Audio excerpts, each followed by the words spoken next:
Dans une ruelle sombre, un groupe de voyous terrorise et maltraite un sans-abri. Soudain, Seiji arrive pour sauver le vagabond sans défense. Pour le remercier de son aide, l'homme sort une pierre transparente sur laquelle est gravé un symbole mystérieux. L'homme lui révèle qu'il s'agit d'une clé mystérieuse qui peut révéler les vérités de ce monde. Seiji tend la main pour prendre la pierre mystérieuse. Soudain, le symbole se transforme en tatouage sur la peau de Seiji. Le lendemain, Seiji court rejoindre son ami Toko Ikinose. Seiji est sur le point de heurter un passant, mais la jeune fille lui assène un violent coup à la poitrine. La jeune fille aux cheveux argentés s'excuse d'avoir failli mettre fin à la vie du garçon. Le contact de sa peau produit une soudaine décharge électrique entre leurs mains. La jeune fille regarde Seiji d'un air confus avant de s'éloigner lentement. Seiji est troublé par le comportement étrange de la jeune fille, mais Toko lui crie de se dépêcher, sinon ils seront en retard à l'école. Par la suite, Seiji n'arrive pas à se concentrer sur le cours, car il pense à son tatouage. Après la classe, Seiji raconte à ses amis qu'il a sauvé un vagabond la nuit dernière. Il pense qu'il est trop gentil pour risquer sa vie pour un simple étranger, mais Seiji pense que ses compétences en arts martiaux devraient être utilisées pour le bien de la communauté. Pendant ce temps, Toshi fait part d'une rumeur selon laquelle l'Amérique est en train de développer une arme secrète contre le royaume du Sélinistan. Il s'agit d'un dispositif de scellement de combat qui ressemble à un tatouage. Malgré leurs étranges théories du complot, Toko demande à Seiji de l'accompagner faire des courses. Alors que Toko est occupé à chercher des ingrédients, Seiji appelle son grand-père. Mais Izzy, la jeune fille aux cheveux argentés, l'interrompt soudain et lui demande s'il va bien. Soudain, la fille lui arrache le téléphone et s'en va. Seiji poursuit la fille jusqu'à ce qu'il arrive dans un entrepôt abandonné. Furieux, Seiji hurle pour récupérer son précieux téléphone, mais l'étrange fille veut d'abord savoir d'où vient son tatouage. Izzy tente de le frapper, mais il évite le coup. La fille lui dit que son tatouage est une arme américaine top secrète qu'elle doit lui retirer. Seiji tente de se défendre, mais Izzy n'est pas facile à vaincre. Pour le coup de grâce, la fille sort une lame et tente de le poignarder. Seiji sait que ce sera son dernier souffle. Mais ce n'est pas le cas. Avec son visage de fille kawaii, Izzy laisse entendre qu'elle est peut-être allée trop loin. Izzy dit qu'il est plutôt bon pour quelqu'un qui n'a pas encore activé son tatouage. Soudain, Izzy enlève ses gants et lui montre son tatouage. Ces tatouages améliorent non seulement les capacités physiques de l'utilisateur, mais peuvent également produire des phénomènes surnaturels. Izzy annonce que son déclencheur est la craie. Elle prend un morceau dans son sac et active son tatouage. La jeune fille crée une sphère d'air et la pousse vers le haut. La sphère explose et crée une énorme onde de choc. Plus tard, à la maison, le grand-père de Seiji le punit pour sa défaite. Il lui reproche d'être faible comme son père, mort en vain. Seiji tend la main comme son père le lui a appris. Ce souvenir douloureux lui fait monter les larmes aux yeux. Le lendemain, Izzy observe Seiji de loin dans sa classe. Elle est accompagnée de son subordonné, Tom, qui ne comprend pas pourquoi elle n'a pas arrêté Seiji. Izzy demande à Tom de la laisser s'occuper du garçon comme elle l'entend. Les jours passent et Izzy continue de suivre Seiji partout. Fatigué de cette traque inquiétante, Toko veut confronter la jeune fille, mais Seiji en empêche son ami. Lorsque son ami s'en va, Seiji appelle Izzy. La jeune fille félicite Seiji d'avoir gardé secrète l'information sur son tatouage, mais le garçon veut en savoir plus. Soudain, un homme énorme se précipite sur une personne allongée sur le trottoir. Seiji renverse rapidement l'homme d'un coup de coude. Izzy admire l'héroïsme de Seiji, mais elle se rend vite compte que l'homme poursuivait Tom. Avant qu'Izzy et Tom ne puissent échanger des informations, l'homme blessé se relève et renverse Seiji.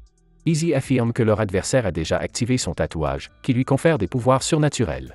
Malgré le risque énorme, Seiji s'entête à attaquer l'homme nommé Theodore Wilson, membre de la mafia de Los Angeles. Theodore s'est rendu au Japon pour acheter tous les tatouages passés en contrebande par les Yakuza. Izzy mentionne que Theodore est également un novice en matière de tatouage. Seiji remarque alors que les attaques de Theodore le laissent à découvert. La seule arme de Theodore étant sa force destructrice, Seiji n'a d'autre choix que d'utiliser cette force contre l'homme lui-même. Repérant une ouverture dans la défense de l'homme, Seiji frappe Theodore d'un uppercut, mais celui-ci ne sert pratiquement à rien. L'homme saisit la tête du pauvre Seiji et le frappe à plusieurs reprises dans le ventre. À ce moment-là, Seiji se souvient à nouveau de son père et tend la main jusqu'à ce qu'il se rende compte de quelque chose. Avec un orbe sombre dans la main, Seiji projette Theodore dans une énorme explosion, l'éliminant. Témoin de cette scène, Izzy en conclut que Seiji possède le Voidmaker, un tatouage sans clé d'activation. Seiji est plongé dans l'obscurité jusqu'à ce que son tatouage s'illumine soudainement.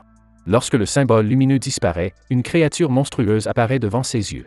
Seiji se réveille et se rend compte que Tom fouille dans sa chambre et qu'Izzy est en train d'écrire quelque chose sur son front. Seiji se souvient enfin qu'il a failli mourir. Reconnaissant le potentiel du garçon, Izzy l'invitait à rejoindre l'armée américaine. Leur mission actuelle est de retrouver les tatouages volés par un certain chercheur, dont celui que possède Seiji. Une fois qu'un tatouage est fixé sur le corps humain, la personne ne peut pas l'enlever facilement et s'il refuse de coopérer, ils seront obligés de lui couper le bras. Tom explique que le tatouage de Seiji peut produire un coup si puissant que s'il n'est pas contrôlé, il pourrait entraîner la mort de l'utilisateur, mais avec leur aide, ils peuvent empêcher que cela ne se produise.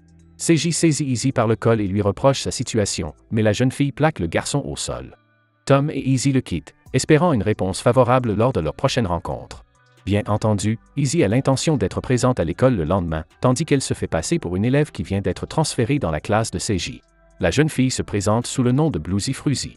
Seiji sursaute d'horreur et tente d'ignorer la fille, mais Izzy le salue de façon provocante. Dès que le professeur quitte la classe, les autres élèves posent des questions à la nouvelle fille, notamment sur sa relation avec Seiji. Saisissant l'occasion, Izzy s'approche du garçon et lui masse séduisamment les épaules, tout en mettant un papier dans sa poche. Les garçons jettent Seiji par la fenêtre parce qu'il est un loser fiancé à une fille sexy, tandis que Toko réprimande les actions d'Izzy. Elle est sa tutrice, ou secrètement amoureuse de notre Seiji. Sentant la jalousie de la jeune fille, Izzy la taquine. Par la suite, Seiji rencontre Izzy sur le toit. Izzy lui demande froidement sa réponse à leur invitation à rejoindre l'armée, mais Seiji veut connaître les effets secondaires du tatouage. Tom sort de nulle part et explique qu'Izzy a cessé de vieillir lorsqu'elle a reçu son tatouage. Tom affirme que ces étranges tatouages sont d'anciennes reliques que les humains modernes ne peuvent pas recréer. Seiji se rend compte qu'il devra faire le sale boulot s'il se joint à eux. Mais pourquoi dans l'armée? Pour éviter qu'une guerre n'éclate, répond Izzy. Elle évoque les tensions croissantes entre l'Amérique et le Royaume. Avec une meilleure connaissance de la technologie, le Royaume peut facilement submerger les États-Unis, mais cela pourrait conduire à une destruction massive. Désireux de faire justice, Seiji accepte de se joindre à eux. Tom et Izzy lui souhaitent la bienvenue dans l'équipe Blue Moon. Avant de partir, Izzy dit à Seiji de faire attention au sang car c'est son élément déclencheur, mais cela semble être un mensonge. Plus tard, Izzy empêche Tom de se rendre au quartier général. Izzy dit qu'il vaut mieux rester discret, mais Tom pense qu'elle lui réserve un traitement de faveur, car Seiji lui rappelle son jeune frère. Pendant ce temps, alors qu'une guerre civile éclate, la princesse Aryabhata donne ses prochains ordres au capitaine Agita. La princesse a tué son père et ses gardes du corps. S'emparer d'une nation, c'est comme acquérir une carte dans un jeu vidéo, mais elle veut la planète entière. Un samedi après-midi, Izzy invite Seiji dans leur repère.